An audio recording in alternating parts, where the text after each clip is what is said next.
তো hey guys, তোমরা প্রথমে এই ভিডিওটা দেখো, তারপর আমরা এর কিছু ফানি কমেন্ট পড়বো।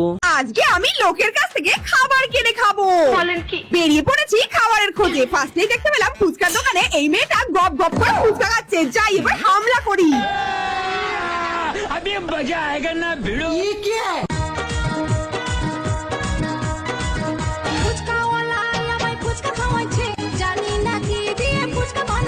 সত্যি জানি না ফুচকাওয়ালা কি দিয়ে ফুচকা বানিয়েছে, তাই তো এরকম করে গপ গপ করে লোকের পাত থেকে ফুচকা আমাকে খেতে হচ্ছে। আর এই মেয়েটা মনে হচ্ছে আমাকেই খেয়ে ফেলবে আগে।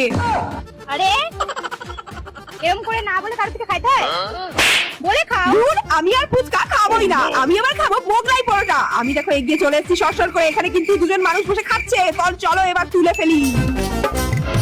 तो चलिए शुरू करते हैं। আরে ও তো নির্লজ্জ বেহায়, ও তো এমনি করেই ভাইরাল হচ্ছে। বলছি তুমি তো গপ গপ করে খাচ্ছ লোকের জিনিস নিয়ে। আরে মারবি তো লোকে। বলছি মার খেয়েছিস ক জায়গায়?